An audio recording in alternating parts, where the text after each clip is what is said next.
ACM classes के इस YouTube channel पर आपका स्वागत है। यहाँ देखिए हम लोग जो स्टार्ट किए थे 12th का जो फिजिक्स हम लोग पढ़ रहे हैं इलेक्ट्रोस्टैट, उसमें आगे हम लोग पढ़ने वाले हैं और पार्ट 6 होने वाला है। और यहाँ पर आपको कैपेसिटर शुरू किए थे, संधारित्र शुरू किए थे और संधारित्र में पीछे के जो वीडियो है उसमें डिस्कस कर दिया गया था कि समांतर प्लेट संधारित्र का जो धारिता होता है यदि माध्यम न रहे तब क्या होता है, और माध्यम दिया दोनों प्लेटों के पीछे यदि माध्यम दिया रहेगा तब धारिता क्या होगा। यहाँ देख लीजिए, आपको ये पता है कि यदि माध्यम नहीं दिया रहेगा, समांतर प्लेट संधारित्र है और माध्यम नहीं दिया रहे तो इस स्थिति में आपका धारिता जो होता है epsilon not a divided by d होता है। कब? जब आपको माध्यम नहीं रहेगा तब। लेकिन यदि दोनों प्लेटों के बीच कुछ माध्यम दिया रहेगा तो इस स्थिति में अगर माध्यम दिया रहता है तो आपको एप्सिलॉन आर रहता है और इस स्थिति में जो धारिता आपका हो जाएगा यहाँ पर epsilon not epsilon are into a divided by d होगा। यहां तक में वो कोई दिक्कत नहीं है। सबसे पहले आपको करनी क्या है, यहाँ देख लीजिए नोट पॉइंट जो पीछे है ना, दो फॉर्मूला पीछे के वीडियो में डिस्कस कर दिए हैं, दोनों फॉर्मूला को प्रूव किए हैं पीछे के वीडियो में। अगर आप नहीं देखे हैं तो उसको आराम से जाकर पहले देख लीजिए। मोस्ट इंपोर्टेंट आपके लिए 5 नंबर का। और यहाँ पर नोट में पहला हो जाएगा कि यदि माध्यम ना हो तब समांतर प्लेट संधारित्र के धारिता क्या होगा, epsilon not a divided by D. यदि दोनों प्लेटों के बीच माध्यम अगर आपको दिया रहता है तब धारिता क्या होगा, तो सी बराबर epsilon not epsilon R A divided by d. तो ये दो गो आपका यहाँ पर नोट पॉइंट है। जल्दी से पहले दोनों नोट लिख लीजिए, पेन पेपर निकालिए, उसमें नोट लिखिए। नोट पहला में फर्स्ट करके लिखिए, यदि माध्यम ना हो, यदि माध्यम ना हो तो, यदि माध्यम न हो तो, यदि माध्यम न हो तो,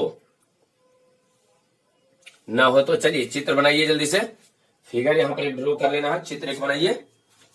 यहाँ पर इस तरह से चित्र है, चित्र बना के नीचे सी लिख दीजिए, epsilon not into a divided by d. यहाँ पर माध्यम नहीं आपको दिया गया है, epsilon not a divided by D.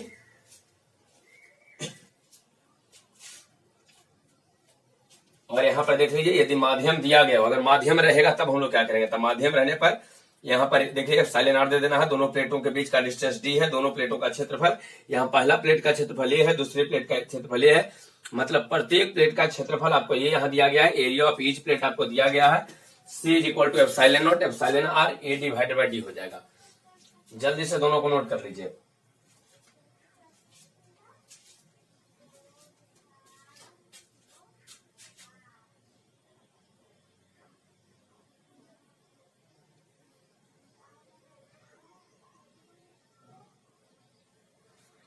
चलिए, अगर हो गया तो ठीक है, नहीं हुआ तो वीडियो को रोकिए, रोकने के बाद इसको आराम से पहले दोनों को नोट कर लीजिए। वीडियो को रोक लीजिए, रोक के इसको आराम से नोट कीजिए।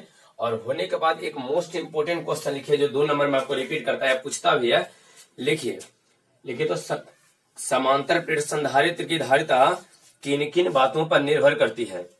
समांतर प्लेट संधारित्र की धारिता किन किन बातों पर निर्भर करती है। समांतर प्लेट संधारित्र की धारिता किन किन बातों पर निर्भर करती है। समांतर प्लेट संधारित्र की धारिता किन किन बातों पर निर्भर करती है। क्वेश्चन हो गया है। चलिए आप समझिए, यहाँ पर समांतर प्लेट संधारित्र की जो धारिता होता है ये कौन कौन से बात पर निर्भर करता है, इसके बारे में अब हम लोग को समझना है। तो सबसे पहले आप ये बताइए कि समांतर प्लेट संधारित्र की धारिता बराबर फॉर्मूला क्या होता है। तो यहाँ पर फॉर्मूला होता है C is equal to epsilon not into epsilon R A divided by d. यहाँ पर ये होता है समांतर प्लेट संधारित्र की धारिता बराबर फॉर्मूला क्या रहेगा सर, जब आपको माध्यम दिया रहेगा तब फॉर्मूला क्या होगा, C बराबर epsilon not epsilon R A divided by यहाँ पर डी रहेगा। अच्छा, एक बात आपको ये समझना, ध्यान दीजिए, यदि आपको माध्यम दिया गया है तब, अच्छा ये देखिए इसमें निर्भर किस किस पे करेगा। सबसे पहला ए मतलब क्षेत्रफल पर निर्भर करेगा। दूसरा यहाँ पर डी आपको दिया गया है, तो ए आपको पता है कि यहाँ ए जो होता है दोनों प्लेटों का है ना, दोनों प्लेट प्रत्येक प्लेट का क्षेत्रफल होता है, एक प्लेटों का क्षेत्रफल होता है। ये बताइए, ये तो सामने सामने, यदि क्षेत्रफल ज्यादा तो यहाँ पर देखिए धारिता इसका अधिक हो जाएगा।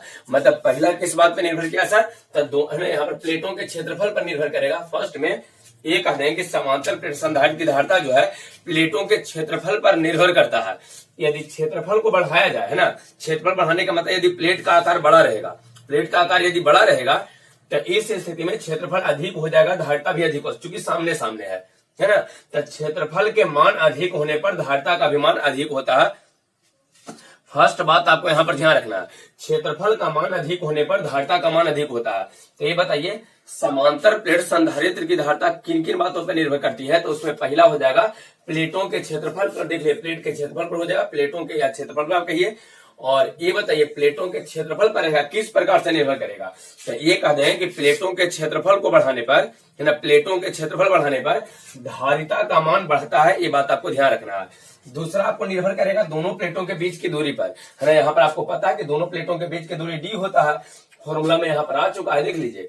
ये बताइए दोनों प्लेटों के क्षेत्रफल, दोनों प्लेटों के बीच की दूरी डी है। अब यहाँ पर आपको समझनी है, ये बताइए यदि डी को बढ़ाते हैं, हमारे दोनों प्लेटों के बीच की दूरी को बढ़ाते हैं, तो डी बढ़ाएंगे तो यहाँ सी का मान घटेगा, धारिता उसका घटेगा, ऊर्जा संचित करने की क्षमता उसका डिक्रीज कर जाएगा, घट जाएगा। तो ये बताइए चूंकि इन्वर्सली प्रोपोर्शनल है, यहाँ पर नीचे है इन्वर्स नेचर, यहाँ पर है ना, समानुपाती नहीं व्युत्क्रमानुपाती है। तो जब व्युत्क्रमानुपाती है तब क्या हो जाएगा सर, यदि दोनों प्लेटों के बीच के क्षेत्र, है ना, दूरी को बढ़ाते हैं, दूरी को, दोनों प्लेटों के बीच के दूरी को बढ़ाइएगा, तो डी के मान जब बढ़ेगा सर तो यहाँ पर धारिता क्या हो जाएगा, घट जाएगा। ठीक है, तो दो बात आपका हो गया। दूसरा यहाँ पर क्या हुआ बात सर, कि दोनों प्लेटों के बीच की दूरी पर, यहाँ देख लीजिए दूसरा यहाँ पर लिखा गया है कि दोनों प्लेटों के बीच की दूरी पर। अब दोनों प्लेटों के बीच की दूरी लिख के डैश देंगे, उस दूरी पर लिख के डैश देंगे, लिख देंगे कि यदि दोनों प्लेटों के बीच की दूरी को बढ़ाया जाए, डिस्टेंस को हम लोग बढ़ा देंगे, दूरी बढ़ा देंगे, यहाँ पर इसका धारिता जो है सर ये डिक्रीज कर जाएगा, धारिता घट जाएगा। तो दो बात यहाँ पर आपको कंप्लीट हो चुका है। समांतर प्लेट संधारित्र की धारिता तीन बात पर निर्भर करता है, जिसमें पहला है प्लेटों के क्षेत्रफल पर, दूसरा आपका क्या हो जाएगा, दोनों, है ना, दोनों प्लेटों के बीच की दूरी पर। अच्छा तीसरा यहाँ देख लीजिए एप्सिलॉन आर है। ये बताइए एप्सिलॉन आर का प्रयोग हम लोग कब करते हैं, एप्सिलॉन आर का प्रयोग कब करते हैं, जब इसके बीच माध्यम आपको दिया रहे, दोनों प्लेटों के बीच यदि कोई माध्यम दिया रहेगा तब यहाँ पर एप्सिलॉन आर का हम लोग प्रयोग करेंगे। अच्छा यहाँ देख लीजिए यहाँ फॉर्मूला में एप्सिलॉन आर ऊपर आया, मतलब माध्यम जब डालिएगा ना तो ऊपर आ जाएगा, ऊपर मत इसका मान बढ़ेगा तो इसका भी मान बढ़ेगा, है ना। दोनों प्लेटों के बीच यदि आप माध्यम डालते हैं तो इसका धारिता वास्तव में इंक्रीज कर जाएगा, बढ़ जाएगा। और ये कई बार ऑब्जेक्टिव में आया हुआ क्वेश्चन है, आप क्वेश्चन बैंक में देखिएगा, उसमें आपको मिलेगा कि बताइए अगर दोनों प्लेटों के बीच समांतर प्लेट संधारित्र के दोनों प्लेटों के बीच माध्यम रखने से उसका धारिता क्या होता है। तो यहाँ देख लीजिए सी बराबर है epsilon not epsilon R A divided by d. ये बताइए यहाँ जैसे ही इसमें माध्यम डालेंगे तो यहाँ तो एप्सिलॉन आर है, जैसे ही माध्यम को इंट्रोड्यूस हम लोग करेंगे तो यहाँ पर एप्सिलॉन आर, देख लीजिए एप्सिलॉन आर है, एप्सिलॉन आर ऊपर आया है, तो मतलब इसका अगर मान बढ़ेगा यहाँ पर माध्यम डालने से, एप्सिलॉन आर यहाँ पर, है ना, इंक्रीज कर रहा है माध्यम डालने से। तो ये बताइए जब इसका मान बढ़ रहा है तो सी का, चूंकि सामने सामने है तो सी का भी मान क्या होगा, इंक्रीज करेगा। यहां तक में कोई दिक्कत नहीं है। ये बताइए तो तीसरा कौन सी बात हो गया सर, माध्यम पर। ये कह दें कि दोनों प्लेटों के बीच माध्यम डालने से धारिता बढ़ता है। दोनों समांतर प्लेट संधारित्र के दोनों प्लेटों के बीच यदि आप माध्यम को इंट्रोड्यूस करते हैं, माध्यम को रखते हैं, पहले यहाँ देख लीजिए एक समांतर प्लेट संधारित्र, यहाँ पर माध्यम नहीं तो इसका धारिता कम रहेगा। लेकिन यदि कोई समांतर प्लेट संधारित्र है, इसके दोनों प्लेटों के बीच आप कोई माध्यम दे देते हो, है ना, जल डाल देते हो, कांच है या कुछ भी आप यहाँ पर कोई माध्यम दे देते हो, एल्कोहल है, एसिड है, इसका धारिता जो है सर सी का मान बढ़ जाएगा। तो चलिए ये बताइए समांतर प्लेट संधारित्र की धारिता की बात पर निर्भर कर रहा है। तो समांतर प्लेट संधारित्र की धारिता जो है निम्नलिखित तीन बातों पर निर्भर करेगा, जिसमें सबसे पहला जो आपका बात रहेगा प्लेटों के क्षेत्रफल पर। ध्यान रहेगा पहला क्या है सर, प्लेटों के क्षेत्रफल पर। अच्छा दूसरा क्या है, दोनों प्लेटों के बीच की दूरी पर, दोनों प्लेटों के बीच की दूरी डी पर निर्भर कर रहा है, यहाँ देख लीजिए फॉर्मूला में आया भी है। और तीसरा माध्यम पर। चलिए क्षेत्रफल पर किस प्रकार का, क्षेत्रफल के मान बढ़ावेंगे तो धारिता बढ़ेगा। डी पर किस प्रकार निर्भर करेगा, दोनों प्लेटों के बीच के दूरी को बढ़ावेंगे, अगर डी को बढ़ाते हैं, दूरी बढ़ाते हैं तो यहाँ पर धारिता घटता है। और माध्यम पर भी निर्भर करेगा, माध्यम पर किस प्रकार निर्भर करेगा ये आपको ध्यान रखना है। यहाँ पर ये कहें कि दोनों प्लेटों के बीच माध्यम डालने से, माध्यम देने से, है ना, दोनों प्लेटों के बीच अगर माध्यम को हम लोग रखते हैं तो माध्यम रखने से इसका धारिता का मान जो है ये बढ़ जाएगा, चूंकि एप्सिलॉन आर ऊपर आया है तो माध्यम रखने से धारिता क्या होता है सर, बढ़ता है। एक बार एक क्वेश्चन पूछा गया था कि देखिए समांतर प्लेट संधारित्र है और समांतर प्लेट संधारित्र के दोनों प्लेटों के बीच कांच का एक स्लैब रख देते हैं, कांच डाल देते हैं। तो जैसे ही कांच को इसमें रखिएगा, मतलब माध्यम रख दिए और माध्यम रखने से धारिता का मान बढ़ता है, तो धारिता क्या होगा, बढ़ता है, घटता है, अपरिवर्तित होता है या कुछ भी हो सकता है। तो ये कह दें कि चूंकि माध्यम रखा गया इसका उसका धारिता बढ़ जाएगा। ये कंप्लीट हो गया है। तो यहाँ पर 2 नंबर का एक क्वेश्चन था, क्वेश्चन ये आपको लिखवाए हैं कि समांतर प्लेट संधारित्र की धारिता किन किन बातों पर निर्भर करती है। ये लिखना है कि समांतर प्लेट संधारित्र की धारिता निम्नलिखित 3 बातों पर निर्भर करता है। चलिए लिखिए, समांतर प्लेट संधारित्र की धारिता निम्नलिखित 3 बातों पर निर्भर करती है। समांतर प्लेट संधारित्र की धारिता निम्नलिखित 3 बातों पर निर्भर करती है। निम्नलिखित 3 बातों पर निर्भर करती है। निम्नलिखित 3 बातों पर निर्भर करती है। हो गया। चलिए पहला लिखिए प्लेटों के क्षेत्रफल पर। फर्स्ट में लिख दीजिए प्लेटों के क्षेत्रफल पर। प्लेटों के क्षेत्रफल पर। फर्स्ट में प्लेटों के क्षेत्रफल पर। चलिए आंसर लिखिए। प्लेटों के क्षेत्रफल अगर लिखने तो उसमें डैश दीजिए। फर्स्ट में लिखना प्लेटों के क्षेत्रफल पर, इसमें डैश दीजिए, डैश देके लिखिए। लिखिए यदि समांतर प्लेट संधारित्र के प्लेटों के क्षेत्रफल, यदि समांतर प्लेट संधारित्र के प्लेटों का क्षेत्रफल, यदि समांतर प्लेट संधारित्र के प्लेटों का क्षेत्रफल बढ़ाया जाए, प्लेटों का क्षेत्रफल बढ़ाया जाए तो उसका धारिता बढ़ता है। तो उसका धारिता बढ़ता है। तो उसका धारिता बढ़ता है।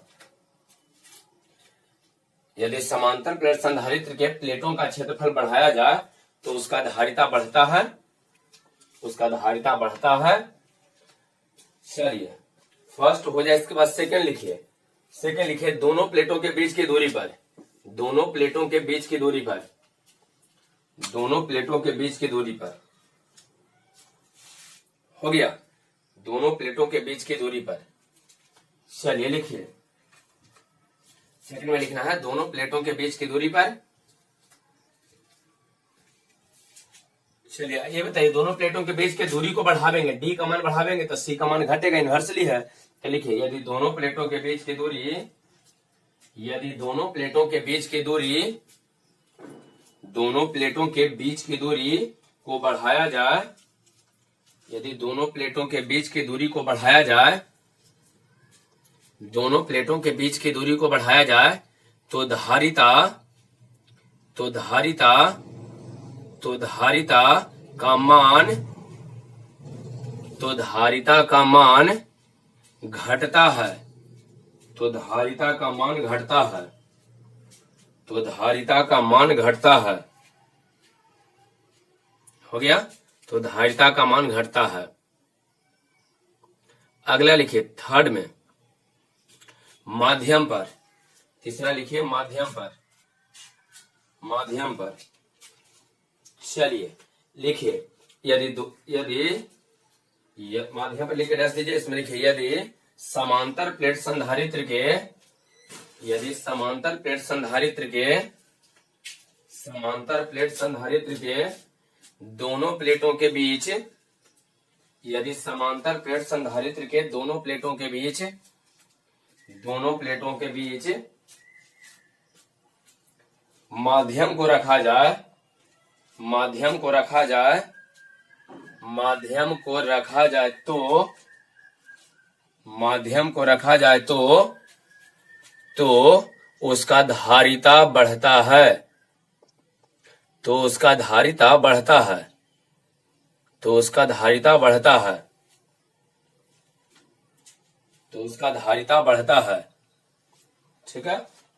यदि समांतर प्लेट संधारित्र के दोनों प्लेटों के बीच माध्यम को रखा जाए तो उसका धारिता बढ़ता है। तो उसका धारिता बढ़ता है। ये कंप्लीट हो गया है।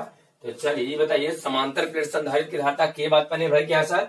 तो समांतर प्लेट संधारित्र की धारिता 3 बात पर निर्भर करता है। पहला प्लेट के क्षेत्रफल पर, दूसरा दोनों प्लेटों के बीच की दूरी पर, और तीसरा एप्सिलॉन आर कहने का मतलब माध्यम पर। क्षेत्रफल बढ़ावेंगे धारिता बढ़ेगा, दूरी दोनों प्लेटों के बीच की दूरी को बढ़ाइएगा धारिता का मान घट जाएगा। एप्सिलॉन आर कहने का मतलब माध्यम, जैसे ही माध्यम रखिएगा उसका धारिता बढ़ जाएगा। ये क्लियर हो गया है?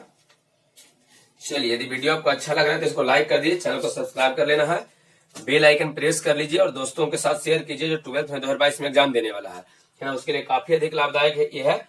और यहाँ से क्वेश्चन निश्चित आपको पूछता है ना। 5 नंबर का क्वेश्चन जो पीछे 2 को डिस्कस किए हैं, एक और है ना, इसमें एक और 5 नंबर का क्वेश्चन है, वो भी आपके लिए मोस्ट इंपोर्टेंट है। चलिए तो सबसे पहले क्या कीजिए, क्वेश्चन लिख लीजिए। क्वेश्चन एक लिखिए, तो ये मोस्ट इंपोर्टेंट क्वेश्चन आपके लिए है। लिखिए यौगिक प्रावैद्युतांक वाले, यौगिक प्रावैद्युतांक वाले, यौगिक प्रावैद्युतांक वाले समांतर प्लेट संधारित्र के धारिता यौगिक प्रावैद्युतांक वाले समांतर प्लेट संधारित्र, ऐसे लिखिए, यौगिक प्रावैद्युतांक, यौगिक प्रावैद्युतांक, यौगिक प्रावैद्युतांक वाले समांतर प्लेट संधारित्र की धारिता, समांतर प्लेट संधारित्र की धारिता के लिए व्यंजक प्राप्त करें। यौगिक प्रावैद्युतांक वाले समांतर प्लेट संधारित्र की धारिता, समांतर प्लेट संधारित्र की धारिता के लिए व्यंजक प्राप्त करें। समांतर प्लेट संधारित्र की धारिता के लिए व्यंजक प्राप्त करें।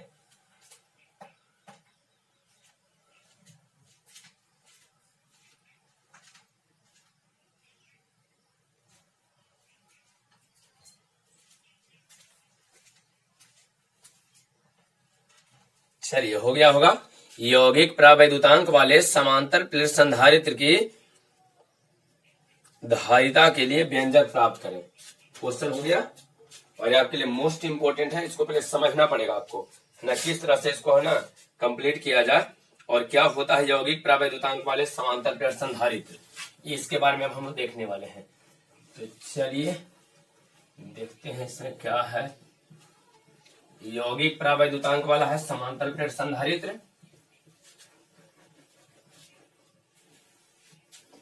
सबसे पहले देखिए क्या है यौगिक प्रावैद्युतांक का अर्थ, आपको समझना पड़ेगा यहाँ पर कि यौगिक प्रावैद्युतांक हम लोग किसको कहेंगे, या यौगिक प्रावैद्युतांक वाले समांतर प्लेट संधारित्र होता क्या है, जो अब हम लोग को समझ लेना है। ठीक है, तो देखिए यौगिक प्रावैद्युतांक क्या रहेगा, आपको समझिए। यहाँ पर ये बताइए, सबसे पहले यदि आप संधारित्र का प्रयोग करते हैं तो उसके बीच यदि आप कोई माध्यम नहीं रखते हो, है ना, यदि समांतर प्लेट संधारित्र के दोनों प्लेटों के बीच कोई माध्यम नहीं रखते हो तो उसको कहते हैं सिंपल, आपका हो गया है पैरेलल प्लेट कैपेसिटर। साधारण सा आपके पास पैरेलल प्लेट कैपेसिटर। यहाँ देख लीजिए, अगर कोई मीडियम नहीं रखे हैं, बस यहाँ पर क्षेत्रफल ए है, यहाँ क्षेत्रफल ए है, दोनों प्लेटों के बीच का डिस्टेंस डी है, और जब धारिता निकालते हैं तो epsilon not a divided by D इसका आता है, जो पीछे के वीडियो में डिस्कस कर दिए हैं।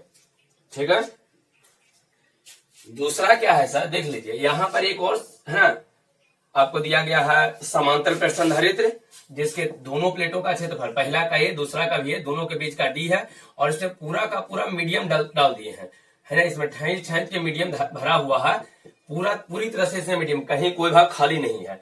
तो इसके लिए आप अगर सी निकालते हैं तो epsilon not epsilon R A divided by d होता है। ठीक है, ये भी आपको डिस्कस कर दिए हैं। दोनों में से कोई आपके लिए यौगिक समांतर प्लेट संधारित्र नहीं है, ये नॉर्मल है, यहाँ पर मीडियम रखे लेकिन पूरी तरह से भर दिए, कहीं कोई भाग आपको इसमें खाली नहीं है। इसके लिए आपका ये होगा, जो पीछे आपको डिस्कस भी किए, पीछे के वीडियो में दोनों डिस्कस कर दिए हैं, एक ही वीडियो में दोनों को डिस्कशन किए थे। लेकिन देखिए यहाँ पर ये जो यौगिक क्या होता है, जिसमें यौगिक जो हम लोग वर्ड यूज करते हैं, यौगिक समांतर प्लेट संधारित्र क्या होता है ना, कंपाउंड इसको कहते हैं, कंपाउंड पैरेलल प्लेट कैपेसिटर। इसमें आपको मीडियम का प्रयोग करना है सर। यहाँ जो है, जिसे इसका प्लेट क्षेत्रफल ए है, यहाँ ए है, दोनों के बीच का डिस्टेंस डी है, यहाँ आपको मीडियम का प्रयोग करना है, लेकिन इसके जैसा मीडियम का प्रयोग आपको नहीं करना है। अगर आप ये सोच रहे हैं कि मीडियम का अगर प्रयोग करेंगे तो पूरा का पूरा दे दे, ऐसा नहीं है। इसमें आप मीडियम दीजिए, लेकिन कुछ ही दूरी तक में दीजिए, आप बस इतना ही डाल के छोड़ दीजिए मीडियम, बस इधर पूरा का पूरा खाली रहेगा, कुछ ही भाग इसमें मीडियम है, कुछ ही भाग मीडियम है। ठीक है, इसी को हम लोग बोलते हैं यौगिक समांतर प्लेट संधारित्र। यौगिक समांतर प्लेट संधारित्र क्या हुआ बताइए, तो ये कह दें कि यदि कोई समांतर प्लेट संधारित्र है और उसके दोनों प्लेटों के बीच, है ना, उसके दोनों प्लेटों के बीच यदि कोई पतली सी मीडियम रख दिया जाए, टोटल में नहीं, है ना, उसके कुछ भाग में माध्यम रख दिया जाए, तो ये जो समांतर प्लेट संधारित्र होता है, इसी को बोलते हैं यौगिक समांतर प्लेट संधारित्र। आपको ये हो गया, इसमें यौगिक जो है कंपाउंड पैरेलल प्लेट कैपेसिटर क्या होता है, ये आपको समझ में आ गया होगा। अगर इसमें मीडियम नहीं है तो उसको कभी कंपाउंड पैरेलल प्लेट कैपेसिटर नहीं कहेंगे, मीडियम टोटल भी है फिर भी नहीं बोलेंगे।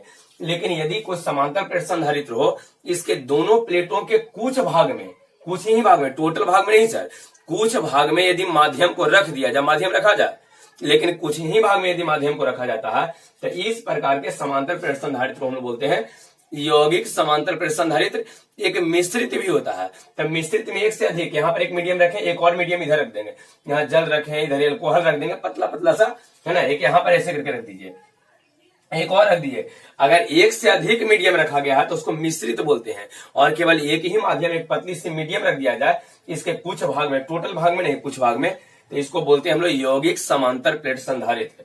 यहां तक क्लियर है। अब इसके धारिता के लिए आपको व्यंजक प्राप्त करवा दिए हैं, इसके लिए भी आप जानते हैं। अब यहां पर आपको व्यंजक चाहिए, तो सबसे पहले आप ये बताइए सर, यौगिक समांतर प्लेट संधारित्र आपको समझ में आ गया है क्या होता है? यौगिक समांतर प्लेट संधारित्र क्या रहेगा?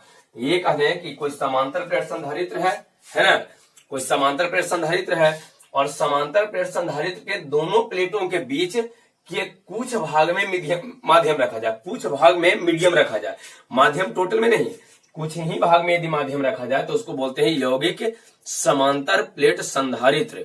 समझ में आया? यौगिक समांतर प्लेट संधारित्र इसको बोलेंगे। तो चलिए सबसे पहले आप क्या कीजिए, यौगिक समांतर प्लेट संधारित्र लिख के रख दीजिए। देखिए यौगिक समांतर प्लेट संधारित्र पर, है ना, कंपाउंड पैरेलल प्लेट कैपेसिटर, यौगिक समांतर प्लेट संधारित्र लिखिए, लिख के रख दीजिए। यौगिक समांतर प्लेट संधारित्र लिखिए, यदि किसी समांतर प्लेट संधारित्र, आंसर लिखिए, यदि किसी समांतर प्लेट संधारित्र, यदि किसी समांतर प्लेट संधारित्र के दोनों प्लेटों के बीच के कुछ भाग में, के दोनों प्लेटों के बीच के कुछ भाग में माध्यम रखा जाए, के कुछ भाग में माध्यम रखा जाए, तो इसे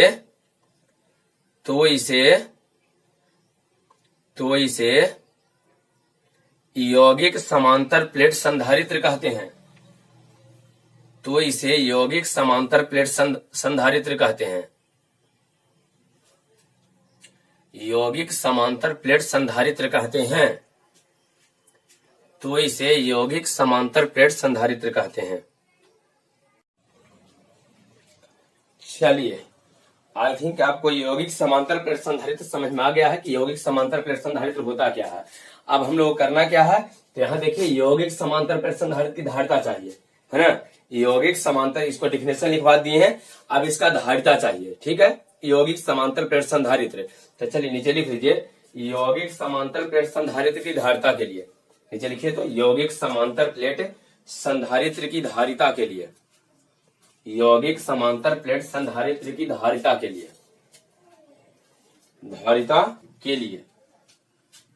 यौगिक समांतर प्लेट संधारित्र की धारिता के लिए। अच्छा चलिए, आप पहले इसको आराम से समझिए, पेन पेपर को रखिए और इसके बाद आराम से इसको समझिए पहले कि वास्तव में इसको हम लोग को बनाना कैसे है। सबसे पहले ही बताइए, यौगिक समांतर प्लेट संधारित्र आप बनाइए। तो आप यहाँ पर देखिए क्या किए हैं, ये है आपका समांतर प्लेट संधारित्र, यहाँ पर हो गया है ना। यहाँ पर आपको समांतर प्लेट संधारित्र बना रहे हैं, समांतर प्लेट संधारित्र यहाँ पर है। तो ये बताइए, जब समांतर प्लेट संधारित्र है, यहाँ प्लेट का क्षेत्रफल ए है, यहाँ पर भी ये रहेगा, दोनों प्लेटों के बीच की दूरी आपको डी दिया गया है, यहाँ से यहाँ तक की दूरी डी है। इसके बीच एक देख लीजिए माध्यम रखा गया है सर, इसके बीच एक माध्यम रखा गया है, इस तरह से इसके बीच एक माध्यम है, और इस माध्यम की चौड़ाई आपको पता होना चाहिए, है ना। इस माध्यम की जो चौड़ाई है, यहाँ देखिए जो माध्यम कितना चौड़ा, टोटल डिस्टेंस डी है, लेकिन माध्यम आप टोटल में नहीं रखे हैं, ये केवल यहाँ से यहाँ तक के चौड़ाई को हम लोग टी मान लेते हैं। ये पूछा जाए कि बताइए कितना चौड़ा है, तो कह देंगे टी। इसके बीच ये जो है ना, कितना चौड़ा है, तो यहाँ पे इसकी चौड़ाई को माने हैं टी, चौड़ाई कितना है, टी है। चलिए, टोटल डिस्टेंस दोनों प्लेटों के बीच का डिस्टेंस कितना है, डी है। अब ये माध्यम देखिए, इधर हवा है, इधर कोई माध्यम नहीं है, तो माध्यम नहीं है उसको छोड़िए, लेकिन जो माध्यम है उसके लिए आपको एप्सिलॉन आर दिया गया है, अपेक्षित प्रावैधुतांक जो होता है सर, है ना, ये आपको दिया गया है एप्सिलॉन आर, जब माध्यम है तब। ये बताइए आप किस प्रकार से बनाते हैं, क्वेश्चन को आप किस प्रकार से बनाइएगा। मतलब आपको धारिता निकालना है। तो धारिता निकालने के लिए आप क्या करते हैं ये बताइए। तो धारिता निकालने के लिए सबसे पहले ई लिखते हैं, इसके बाद V बराबर ई इंटू डी और लास्ट में Q बराबर CV। तीन फॉर्मूला का प्रयोग करके हम लोग धारिता निकालते हैं, हमको पता है, काफी पहले इसका डिस्कशन भी किए हैं, पीछे के वीडियो में इसको डिस्कस कर रहे थे। तो आपको ध्यान रखना है कि धारिता निकालने के लिए सबसे पहले आपको ई निकालना है, इसके बाद V बराबर ई इंटू डी फॉर्मूला का प्रयोग करेंगे, लास्ट में Q बराबर CV का प्रयोग करेंगे। अच्छा, अब थोड़ा सा इसमें सोचिए सर, आपको क्या करना है, ध्यान दीजिए। यहां यदि समांतर प्लेट संधारित्र है तो समांतर प्लेट संधारित्र के दोनों प्लेटों के बीच पहले आपको विद्युतीय क्षेत्र चाहिए। तो ये बताइए, जब विद्युतीय क्षेत्र आप लिखने जाइएगा और यदि आप वैक्यूम स्पेस का लिखिएगा, इसका जो खाली स्थान है उसका यदि आप विद्युतीय क्षेत्र लिखते हैं, खाली स्थान लगा, ध्यान दीजिए, जो खाली स्थान है, खाली स्थान के लिए विद्युतीय क्षेत्र कितना रहेगा ये बताना है आपको। तो ये बताइए, खाली स्थान के लिए विद्युतीय क्षेत्र तो Q divided by epsilon not into A होता है। विद्युतीय क्षेत्र का मान यदि माध्यम न रहे तो Q divided by epsilon not into A होता है। और दूसरा चीज ये बताइए, इसमें तो ये जो विद्युतीय क्षेत्र आप यहाँ पर लिखे हैं Q divided by epsilon not into A, जो आप विद्युतीय क्षेत्र लिखे हैं, ये वाला केवल यहां से यहां तक का है, ये वाला का है खाली स्थान का, इधर से इसका है। अब ये माध्यम का विद्युतीय क्षेत्र तो अभी आप लिखे नहीं है, माध्यम का आपको अलग से विद्युतीय क्षेत्र लिखना पड़ेगा, आपको ये समझना है। मतलब ये यहां पर कहना चाहते हैं, यदि आप माध्यम दे दिए हैं, बीच में एक छोटा सा माध्यम दिए हैं, तब विद्युतीय क्षेत्र दो भाग में डिवाइड आपका हो जाएगा। एक विद्युतीय क्षेत्र आपका खाली स्थान के लिए होगा जहां आपको कोई माध्यम नहीं दिया गया है, देख लीजिए, और दूसरा आपका जो विद्युतीय क्षेत्र रहेगा, इलेक्ट्रिक फील्ड इंटेंसिटी वेक्टर जो रहेगा, ये माध्यम के लिए हो जाएगा, मीडियम के लिए हो जाएगा। तो ये बताइए, इस खाली स्थान के लिए वैल्यू ई है, या इसको E1 कर देते हैं, और लेकिन माध्यम के लिए जो आप लिखिएगा इसको E2 मान लेते हैं। तो इस माध्यम के लिए विद्युतीय क्षेत्र कितना रहेगा, तो Q divided by epsilon not into epsilon R I into A. देख लीजिए आराम से, यदि माध्यम नहीं है, खाली स्थान है, तो इसके लिए इस फॉर्मूला का प्रयोग करेंगे, Q divided by epsilon not into A. लेकिन जब माध्यम में आपको देखिए यहां से यहां तक विद्युतीय क्षेत्र ठीक रहेगा, यहां तक विद्युतीय क्षेत्र ये वाला आपका हो जाएगा ना, Q divided by epsilon not into A होगा। कब, यहां पर चूंकि माध्यम नहीं है, इसके लिए भी यही रहेगा, Q divided by epsilon not into A. लेकिन ये बताइए, जब इसमें आप चलिएगा, इस माध्यम में चलिएगा, तो यहां पर तो विद्युतीय क्षेत्र आपका चेंज हो जाएगा सर, है ना, Q divided by epsilon not into epsilon R into A हो जाएगा, चूंकि यहां पर माध्यम है। तो ये अगर आपसे पूछा जाए कि कोई यौगिक समांतर प्लेट संधारित्र आपके पास, यहां पर देखिए यौगिक है, उसमें विद्युतीय क्षेत्र के भाग में टूट रहा है सर, दो भाग में, कौन कौन, तो ये खाली स्थान के लिए विद्युतीय क्षेत्र अलग रहेगा और माध्यम के लिए विद्युतीय क्षेत्र अलग रहेगा। यहां तक में कोई दिक्कत नहीं है, ये वाला बात आपको समझ में आया।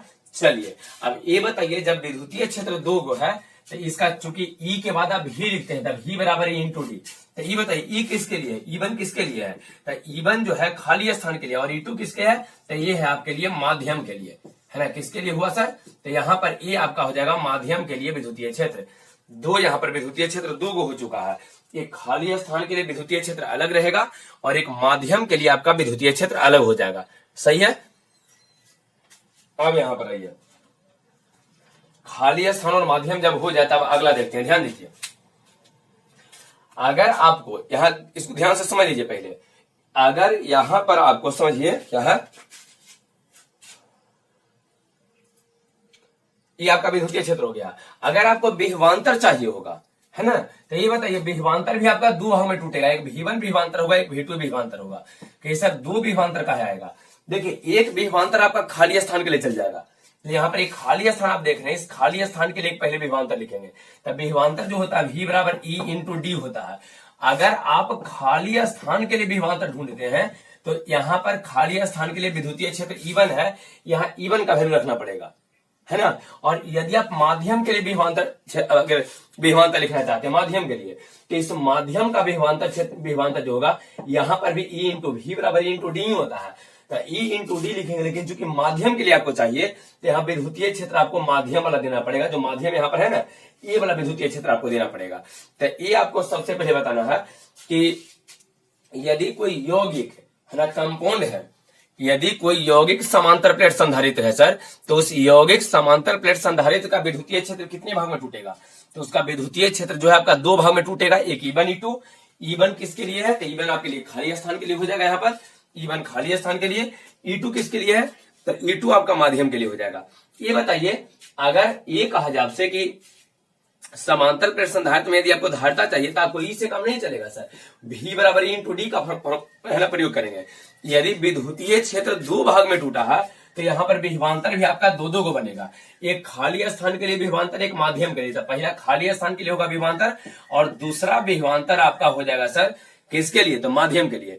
खाली स्थान के लिए विभवांतर कैसे लिखेंगे, तब ही बराबर ई इंटू डी, चूंकि खाली स्थान के लिए आपको चाहिए तब यहाँ जो ई आप लिखिएगा ये खाली स्थान के लिए, और खाली स्थान के लिए ई का मान आपको दिया गया है कितना, तो यहाँ पर खाली स्थान के लिए ई का मान रखिए, आ जाएगा Q divided by epsilon not a into, यहाँ देखिए क्या है E1 जो लिखा गया यहाँ पर Q divided by epsilon not into A लिख दिए हैं इंटू डी।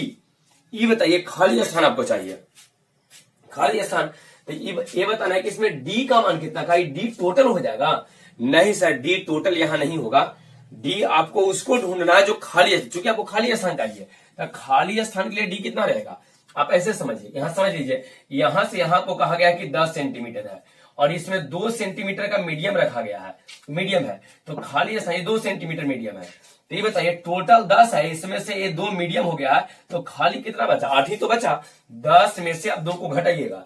उसी तरह से बताइए कि टोटल कितना है सर, टोटल डी है, जिसमें से है ना मीडियम आपको माध्यम कितना दिया गया, आपको बोल रहे थे कि यहाँ चौड़ाई टी है, थिकनेस यहाँ पर आपको टी दिया गया है, तो ये बताइए टोटल कितना है सर, यहां से आता टोटल डी है, जिसमें से टी आपका थिकनेस है, टी चौड़ाई है, टी चौड़ाई है। अब आपको ये यहां पर समझना है टोटल यहां से यहां तक टोटल डी है, थिकनेस टी है, तो ये खाली स्थान आपका कितना बचा है ना, फिर से एक बार समझिए, ये कह रहे हैं कि टोटल यहां से यहां तक का चौड़ाई आपको डी दिया गया है और इसमें टी थिकनेस है, टी ए वाला है, तो इसको अगर छोड़ते हैं खाली स्थान आपको चाहिए तो इसे डी में से इस टी को आपको घटाना पड़ेगा। मतलब ये बताइए कितना ऐसा भाग है जो खाली स्थान है, तो खाली स्थान आपके लिए कितना बचा, डी माइनस टी, इस टोटल डी में से टी को घटा लेंगे तो आपको ये वाला खाली स्थान बच जाएगा, तो खाली स्थान आपका हो जाएगा डी माइनस टी। खाली स्थान कितना होगा सर, तो खाली स्थान आपका यहाँ पर आ जाएगा डी माइनस टी, एक खाली स्थान आपके लिए हो गया। तो चलिए खाली स्थान के लिए आपका यहाँ पर है ना विभवांतर निकल गया, V1 आपको निकाल दिए हैं। अच्छा यहाँ पर ये है ना, ये आशा आपको कर रहे हैं कि आपको V1 समझ में आ गया है। V1 मतलब खाली स्थान का विभवांतर, और खाली स्थान का जब आप विभवांतर लिखिएगा तब V1 बराबर E1 इंटू डी लिखेंगे। E1 का मान यहाँ पर आपका है Q divided by epsilon not into A खाली स्थान के लिए, और डी आपको चाहिए खाली स्थान वाला, टोटल डिस्टेंस डी है, इसमें से ए आपको टी दिया गया है, तो ये बताइए खाली स्थान यहां से कितना बचा खाली स्थान, तो डी में से अगर टी को घटा लेते हैं तो खाली स्थान बच जाएगा है ना, तो डी माइनस टी आपका एक खाली स्थान बचेगा। ठीक है, तो यहाँ पर लिख दिया डी माइनस टी, ये तो खाली स्थान के लिए हो गया। अब आइए माध्यम के लिए कितना होगा जी आपको समझना है, विभवांतर आपको माध्यम के लिए कितना होगा, तो अगर माध्यम के लिए विभवांतर लिखते हैं potential difference for medium V2 इसको मान लेते हैं, तो V2 बराबर आ जाएगा E2 इंटू डी, V बराबर इंटू डी आप जानते हैं, V बराबर जो होता है E इंटू डी जानते हैं, लेकिन आपको माध्यम के लिए भी चाहिए, तो ये बताइए माध्यम के लिए भी चाहिए तो E भी आपको माध्यम के लिए यूज करना पड़ेगा, और माध्यम के लिए जो E का मान है Q divided by epsilon not into epsilon are into A, लिखिए यहाँ पर V2 बराबर Q divided by epsilon not into epsilon are into A माध्यम के लिए, इंटू डी चाहिए आपको। बताइए किसके लिए डी चाहिए, माध्यम के लिए, तो कितना भाग में माध्यम रखा गया, बताइए कितना भाग में माध्यम है, कहीं टोटल में माध्यम है, टोटल में रहता तब डी यूज करते, ये टोटल में यहाँ पर नहीं है, इस कारण से कितना में आपको माध्यम दिया है, केवल टी में, इसको टी बोल रहे हैं बार बार, तो अगर टी है देखिए यहाँ पर माध्यम दिया गया आपको टी भाग में ही केवल दिया गया है, तो यहां से यहां तक का डिस्टेंस आपका टी हो जाएगा, तो यहाँ पर यहाँ टी रख देंगे, समझ में आया। E2 इंटू डी कहने का मतलब कितना में माध्यम है, तो माध्यम कितना में है, कितनी चौड़ाई में माध्यम है, टी चौड़ाई में, यहाँ पर टी रख दिए हैं, इसको इक्वेशन पहला और इसको इक्वेशन दूसरा मान लेते हैं। ठीक है, अब ये बताइए अगर आपसे ये कहा जाए कि यहाँ बताइए समांतर प्लेट संधारित्र के खाली जो स्थान है उसके लिए विभवांतर कितना है V1, जो माध्यम है उसके लिए विभवांतर कितना है V2, तो टोटल विभवांतर कितना हो जाएगा, तो कैसा टोटल विभवांतर निकालने के लिए दोनों को जोड़ देंगे, तब ही टोटल विभवांतर है, तब ही बराबर हो जाएगा V1 प्लस V2। अगर भी आप निकालना चाहते हैं तो क्या करेंगे सर, तब भी निकालने के लिए यहाँ पर V1 प्लस V2 यहाँ कर देंगे तो आपका भी निकल जाएगा। तो ये बताइए V1 प्लस V2 आप कैसे लिखिएगा, तब V1 प्लस V2 लिखिए, दोनों का फॉर्मूला मालूम है, इसको सोल्व कर देंगे आंसर आ जाएगा आपका। अच्छा ये देखिए इधर सोल्व कर देंगे, ध्यान दीजिए,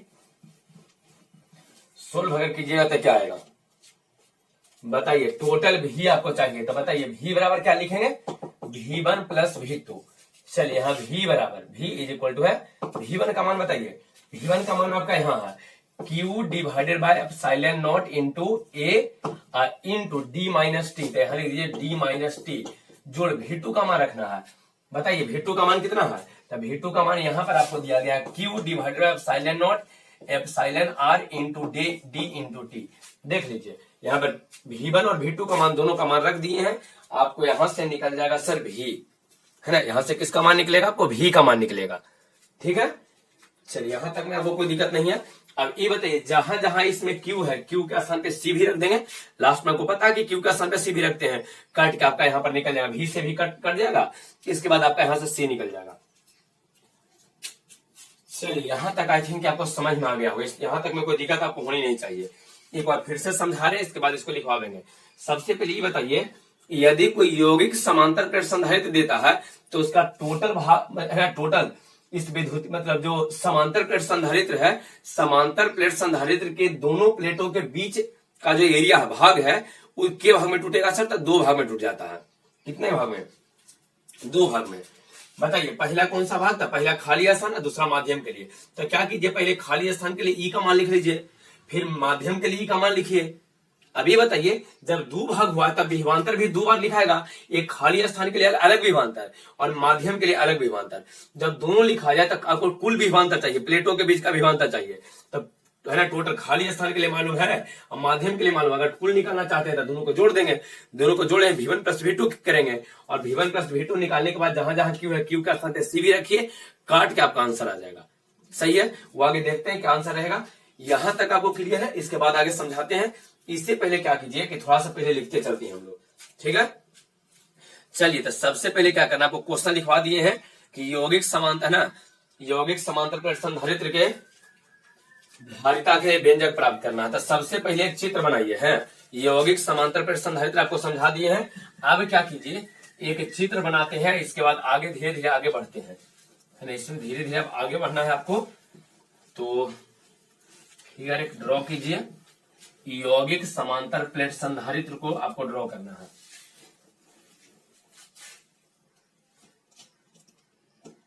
चलिए आप इस तरह से इसको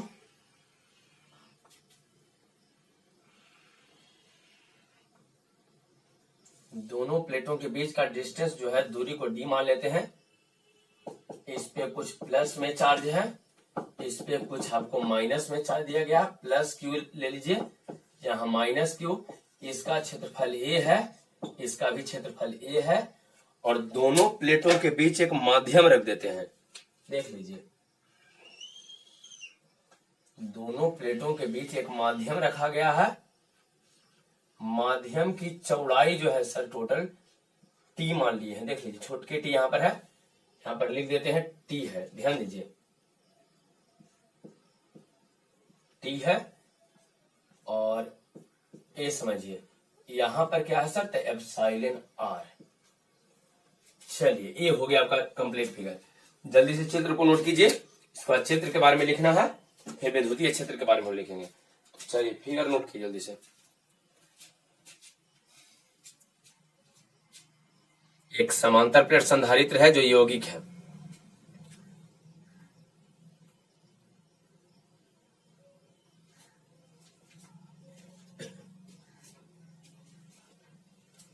चलिए चित्र हो गया तो ठीक है, नहीं हुआ तो वीडियो को रोकिए, उसके बाद इसको नोट कीजिए। और अगर हो गया तो बताइए चित्र के बारे में आप क्या क्या लिखिएगा। ये कह सकते हैं कि माना कि एक समांतर प्लेट संधारित्र है जिसके दोनों प्लेटों के बीच का दूरी, जिसे पहले लिखते थे, दोनों प्लेटों के बीच की दूरी d है और प्रत्येक प्लेट का क्षेत्रफल a है ना।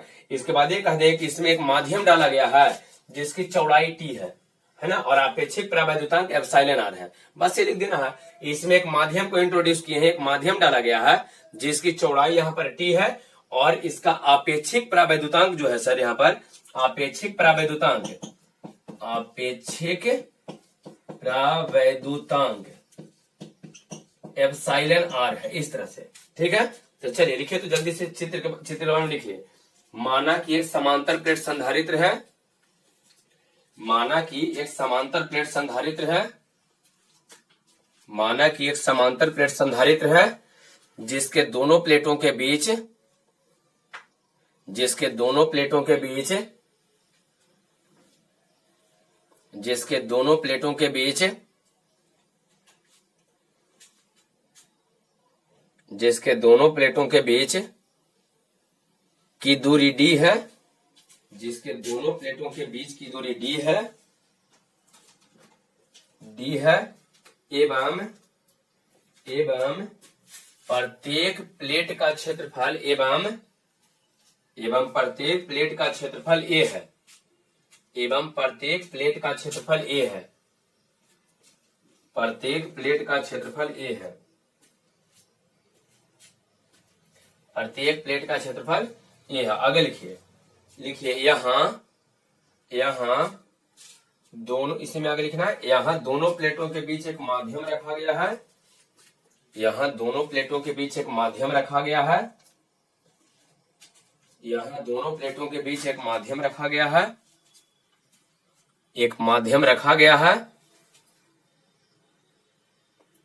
यहां दोनों प्लेटों के बीच एक माध्यम रखा गया है,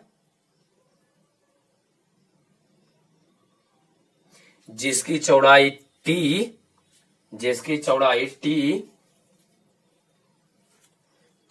t एवं आपेक्षिक प्रावैधुतांक एप्सिलॉन r है, एवं आपेक्षिक प्रावैधुतांक एप्सिलॉन r है, एवं आपेक्षिक प्रावैधुतांक एप्सिलॉन r है,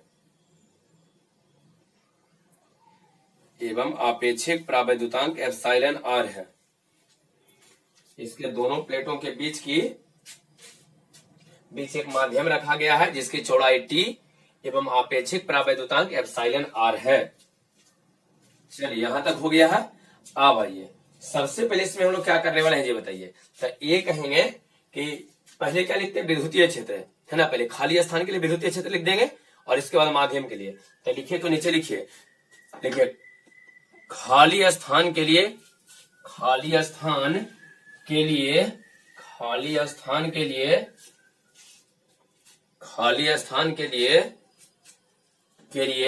विद्युतीय क्षेत्र, खाली स्थान के लिए विद्युतीय क्षेत्र की प्रबलता, खाली स्थान के नीचे लिखिए, खाली स्थान के लिए विद्युतीय क्षेत्र की प्रबलता, खाली स्थान के लिए विद्युतीय क्षेत्र की प्रबलता। आपको ये लिखना है, खाली स्थान के लिए विद्युतीय क्षेत्र की प्रबलता। बताइए क्या हो जाएगा, जो खाली स्थान है उसके लिए लिखना है। तो इसको मान लेते हैं E1, और E1 बराबर आ जाएगा Q divided by epsilon not into A। खाली स्थान के लिए हो गया आपका विद्युतीय क्षेत्र की प्रबलता। इसको इक्वेशन 1 मान लीजिए। ये हो गया आपको खाली स्थान के लिए विद्युतीय क्षेत्र की प्रबलता। ठीक है, खाली स्थान के लिए विद्युतीय क्षेत्र की प्रबलता आपका हो गया है। इसको लिख लीजिए, E1 equal to Q divided by epsilon not into A। खाली स्थान के लिए विद्युतीय क्षेत्र की प्रबलता आपका हो गया है। अब आ गया ये, अब लिखिए तो माध्यम के लिए विद्युतीय क्षेत्र अगर हो जाता, इसको पहले नोट कर लीजिए। खाली स्थान के लिए विद्युतीय क्षेत्र की प्रबलता है, इसको नोट कीजिए। इसके बाद लिखिए दोनों प्लेटों, एक मिनट, आप ऐसे लिखिए, माध्यम के लिए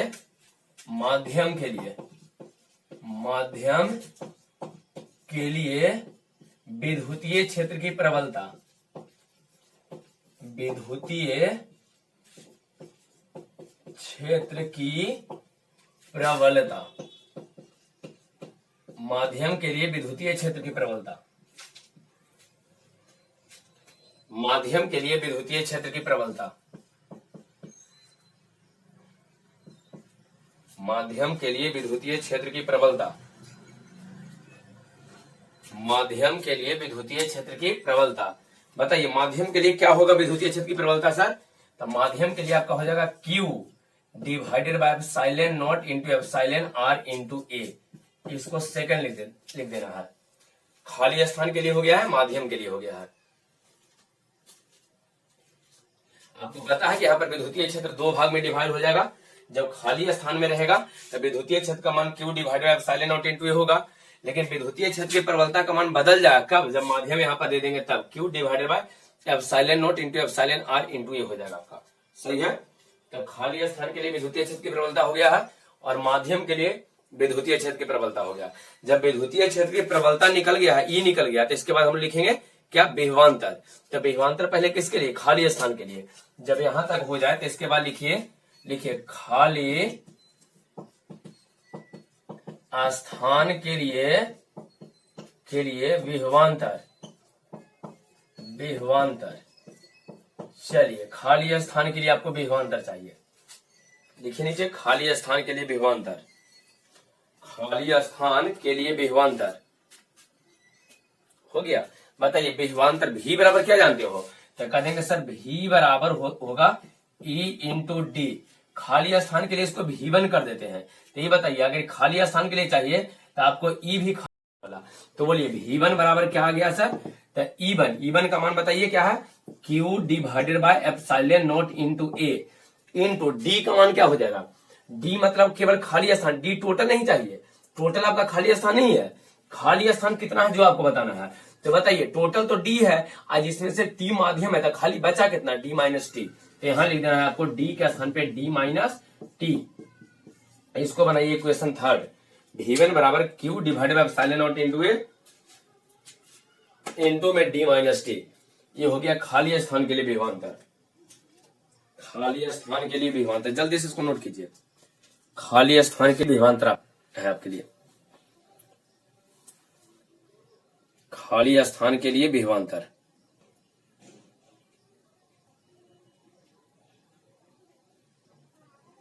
हो गया। चलिए जब एक खाली स्थान के लिए आपका विभवांतर हो गया, अब क्या किया जाए बताइए, माध्यम के लिए लिखेंगे।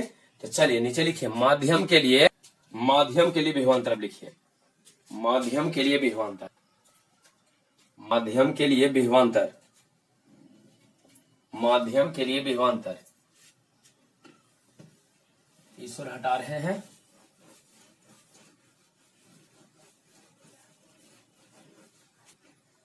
और यहां देखिए लिख रहे हैं माध्यम के लिए, माध्यम के लिए विभवांतर। चलिए बताइए क्या हो जाएगा, माध्यम के लिए आपका विभवांतर क्या हो जाएगा। तो माध्यम के लिए विभवांतर V बराबर, यहां पर भी E इंटू डी ही हम लोग लिखेंगे। माध्यम के लिए जब आपको विभवांतर लिखना है तब V बराबर E इंटू डी ही लिखेंगे, लेकिन माध्यम के लिए विभवांतर चाहिए तो इसको V2 कर देते हैं। और माध्यम के लिए विद्युतीय क्षेत्र E2 था, माध्यम के लिए विद्युतीय क्षेत्र की प्रबलता E2 था। तो बताइए V2 बराबर क्या हो जाएगा सर, E2 का मान बताइए Q divided by epsilon into epsilon R into A into D. कितना भाग में माध्यम था आपको याद होगा, जो अभी चित्र था उसमें कि टी ही माध्यम यहाँ दिए थे, टी ही था। तो ये बताइए माध्यम कितना भाग में है, टी भाग में, तो यहाँ टी से गुना कर देंगे और डी का स्थान पे यहाँ टी आ जाएगा और ये इक्वेशन 4 आपका हो जाएगा। चौथा इक्वेशन हो गया, ये आपका चौथा इक्वेशन हो गया। चलिए आपका जितना लिखना था इक्वेशन हो गया, आप केवल जोड़िए और लास्ट में सोल्व कर देना, आंसर आ जाएगा आपका। नोट कीजिए माध्यम के लिए विभवांतर हो गया V2 बराबर E2 इंटू डी और V2 बराबर Q divided by epsilon not epsilon R A I into इसको T कर दे, ठीक है।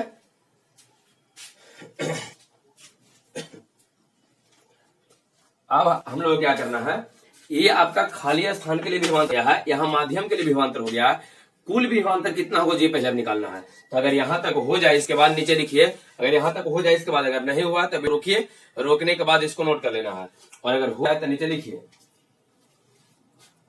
लिखिए कुल विभवांतर, कुल विभवांतर, कुल विभवांतर, कुल विभवांतर। बताइए आप कुल विभवांतर कैसे लिखिएगा, तो V1 और V2 दोनों को जोड़ देंगे तो आपका कुल विभवांतर निकल जाए, है ना। तो लिखिए कुल विभवांतर। चलिए अगर आप कुल विभवांतर लिख लिए हैं तो यहां देखिए कैसे इसको लिखे आप।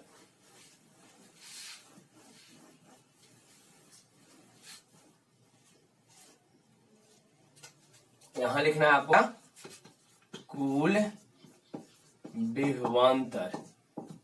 कुल विभवांतर कैसे लिखाएगा, तो नीचे लिखेंगे V बराबर V1 प्लस V2।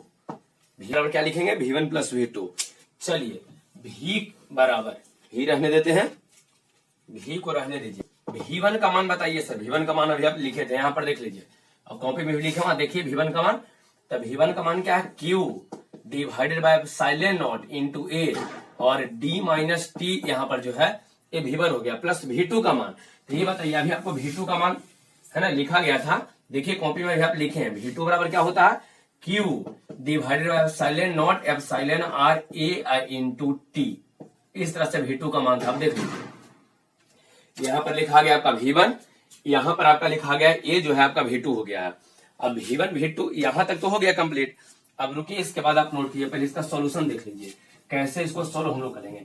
यहाँ देखिए आपको कुल विभवांतर आ गया है। सबसे पहले क्या किए हैं, दोनों प्लेटों के बीच खाली स्थान का विद्युतीय क्षेत्र, माध्यम का विद्युतीय क्षेत्र, फिर खाली स्थान का विभवांतर और विद्युतीय क्षेत्र का विभवांतर, ये हो गया। कुल विभवांतर में क्या करेंगे, दोनों विभवांतर को जोड़ दीजिए, दोनों पोटेंशियल डिफरेंस को जोड़िए। जैसे पोटेंशियल डिफरेंस को जोड़िएगा तो आपका कुल विभवांतर निकल जाएगा, कुल पोटेंशियल डिफरेंस निकल जाएगा, नेट पोटेंशियल डिफरेंस हो जाएगा। अच्छा ये बताइए, लास्ट में आपको Q बराबर CV फॉर्मूला यूज करना है, लेकिन Q बराबर CV यूज करने से पहले इसको ऐसा सोल्व कर लीजिए। कैसे सोल्व कीजिएगा, अच्छा देखिए, दोनों में जो भी कॉमन है उसको आप कॉमन कर सकते हैं। दोनों में क्या क्या है जो कॉमन सकता है, तो Q divided by epsilon not into A दोनों में है। Q divided by epsilon not यहाँ भी है, Q divided by epsilon not into A यहाँ पर भी है। तो जब इसको कॉमन करेंगे, यहाँ बचेगा D माइनस T, जोड़ यहाँ से Q epsilon not into A common करेंगे तो यहाँ बच जाएगा, ऊपर T बचेगा, नीचे एप्सिलॉन R बचेगा, मतलब T divided by epsilon R यहाँ बच जाएगा। T डिवाइडेड बाय क्या बचेगा सर, एप्सिलॉन R बचेगा, ये ठीक है, T divided by epsilon R। अब क्या कीजिए, इसको समझिए, ये हो गया। अच्छा ये बताइए, इसमें जहां जहां Q है, ये तो आपको कंप्लीट हो चुका है। अब जहां जहां पर आपको Q दिया है, Q का स्थान पे क्या करते हैं, CV का प्रयोग करो। तो लिख देंगे Q बराबर CV का प्रयोग करने पर, Q बराबर CV का प्रयोग कर देना है। तो ये बताइए, जब Q के स्थान पे आप CV का प्रयोग कीजिए तो क्या आ जाएगा, समझिए, यहाँ पर लिख रहे हैं Q के स्थान पे यदि हम लोग CV का प्रयोग करते हैं, तब जहां जहां Q है Q के स्थान पे CV, या लिख सकते हो कि हम लोग जानते हैं कि Q बराबर CV, इसके बाद दोनों समीकरण का प्रयोग करके अब सिंपली लिखिए Q बराबर CV का प्रयोग करने पर, लास्ट में Q बराबर CV जब भी लिखा जाता है तो लास्ट में Q बराबर CV का प्रयोग करते हैं। तो प्रयोग कीजिए, यहाँ पर आपका हो जाएगा क्या, यहाँ देखिए V is equal to Q के स्थान पे क्या देंगे, CV, तो आ जाएगा CV divided by epsilon not into A। फिर बताइए, देखिए क्या क्या किए हैं, V को भी लिख दिए हैं, Q के स्थान पे CV रखे हैं, नीचे एप्सिलॉन नॉट इनटू A है तो नीचे लिख दिए हैं। यहाँ देखिए क्या है, D का D रहने दिए हैं सर, माइनस T दोनों में है तो T को कॉमन कर लेते हैं। देख लीजिए, T कॉमन कर रहे हैं, यहाँ T यहाँ पर भी है, यहाँ पर भी है। तो जब माइनस T कॉमन करेंगे तो आपको पता है जब माइनस कॉमन करते हैं तो चिन्ह बदल जाता है। तो यहाँ जब T में से T कॉमन कर लीजिए हैं, कुछ नहीं बचेगा तो वन रहेगा, यहाँ तो वन होगा, है ना। यहाँ माइनस था तो प्लस हो जाएगा, चूंकि माइनस कॉमन किए हैं, और यहाँ प्लस है, माइनस कॉमन किए हैं तो माइनस हो जाएगा, चिन्ह बदल जाएगा। T कॉमन हुआ है तो यहाँ पर ऊपर तो कुछ नहीं बचेगा, चूंकि T कॉमन कर लिए हैं, नीचे बच जाएगा क्या सर, एप्सिलॉन R। इसको आराम से पहले देख लीजिए किस तरह से बनाया गया है। इसमें से माइनस T कॉमन किए हैं दोनों में से, तो यहाँ जब माइनस T कॉमन किया तो वन बचेगा, और माइनस कॉमन किए हैं तो माइनस प्लस वाला माइनस हो जाएगा, और T इसमें से कॉमन हो गया तो वन बटे एप्सिलॉन R ही, क्योंकि T कॉमन हुआ तो कुछ नहीं बचेगा, ऊपर वन रहेगा, नीचे एप्सिलॉन R रह जाएगा। ये लिख दिए वन माइनस वन बटे एप्सिलॉन R। चलिए यहाँ तक में कोई दिक्कत नहीं।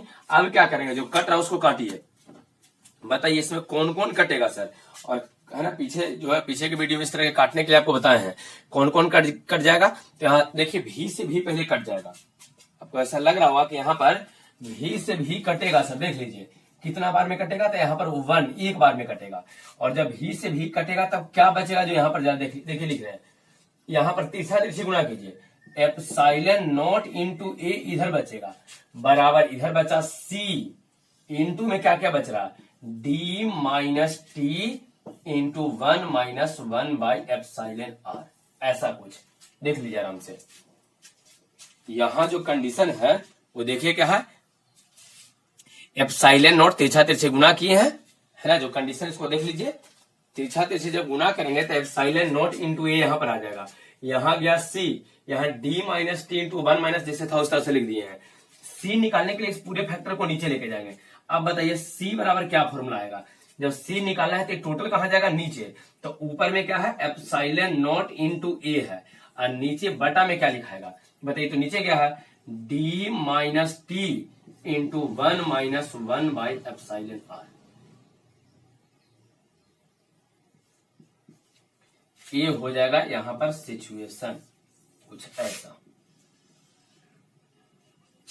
ये ठीक है। सी बराबर बताइए, सी बराबर क्या हो जाएगा, epsilon not into a. C बराबर क्या रहेगा, epsilon not into a d minus t into 1 minus 1 by epsilon r आपका फॉर्मूला हो जाएगा। ये ध्यान रखना है ना।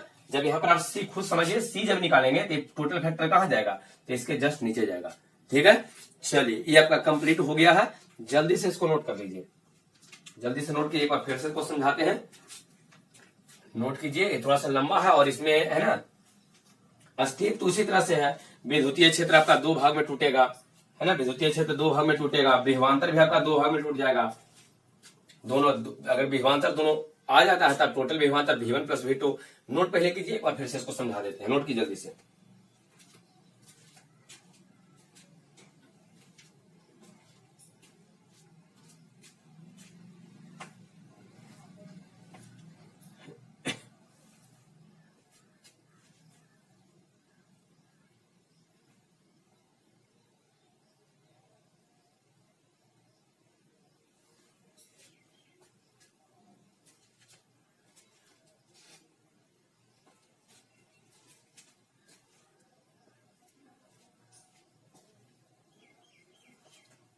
चलिए हो गया होगा, और यदि नहीं हुआ है तो आप क्या कीजिए, वीडियो को पहले रोक लीजिए। वीडियो को रोकिए, रोकने के बाद इसको आराम से नोट कीजिए। वीडियो को पहले रोक लीजिए, वीडियो रोकिए और रोकने के बाद इसको नोट कीजिए। चलिए नोट हो गया होगा, तो अब क्या देखिए, एक बार फिर से समझ लीजिए। बताइए कुल विभवांतर, दोनों प्लेटों के बीच का कुल विभवांतर कैसे निकालिएगा। तो दोनों प्लेटों के बीच का कुल विभवांतर निकालने के लिए खाली स्थान और माध्यम दोनों के विभवांतर को जोड़ दीजिए, मतलब V1 प्लस V2 कर देंगे। V1 का मान देखिए आपको आया था Q divided by epsilon not into a d minus t. V2 का मान Q divided by epsilon not into epsilon are a into d हो जाएगा, सॉरी इंटू टी हो जाएगा, चूंकि टी ही आपको थिकनेस वहां पर दिया गया था। ये बताइए इसमें से कुछ कॉमन कर सकते हैं, दोनों में से क्या क्या कॉमन आएगा ये समझ लीजिए। क्या कॉमन आएगा सर, तो यहाँ epsilon not into A, epsilon not है ना, Q divided by epsilon not into A यहाँ पर भी है, और Q divided by epsilon not into A यहाँ पर भी है।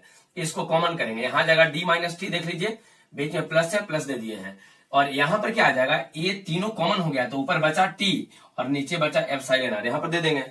ये बताइए ये अगर आपका आ गया है तो लास्ट में आप कौन सा फॉर्मूला का प्रयोग करते हैं, क्यू बराबर सीवी का प्रयोग करते हैं। तो क्यू बराबर सीवी का यहाँ प्रयोग कर दिए हैं। अभी बताइए जब क्यू बराबर सीवी का प्रयोग करेंगे तो जहां जहां क्यू है उस क्यू के स्थान पे सीवी का यहाँ प्रयोग कर देना है। भी से भी आपका यहाँ पर कट जाएगा, भी से भी कैंसिल हो जाएगा। कितना बार में कटेगा सर, एक बार में कटेगा। तिरछा तिरछी गुणा कीजिए, तो तिरछा तिरछी गुणा करेंगे तो एप्सिलॉन नॉट इंटू ए बराबर सी इंटू जो बचा हुआ है वो इसको यहाँ पर लिख देना है ना। एप्सिलॉन नॉट इंटू ए यहाँ पर आ जाएगा, इधर सी और d minus t into 1 minus 1 by epsilon r जो है इधर, इसको यहाँ पर कॉमन कर लिए थे, ठीक, तो ये आ गया था। अभी बताइए जब सी निकालना है तो ये वाला टोटल फैक्टर कहां जाएगा सर, नीचे। तो एप्सिलॉन नॉट इंटू ए और डिवाइडेड बाई फैक्टर को नीचे केवल करती है, देख लीजिए आपका यहाँ से सी निकल गया।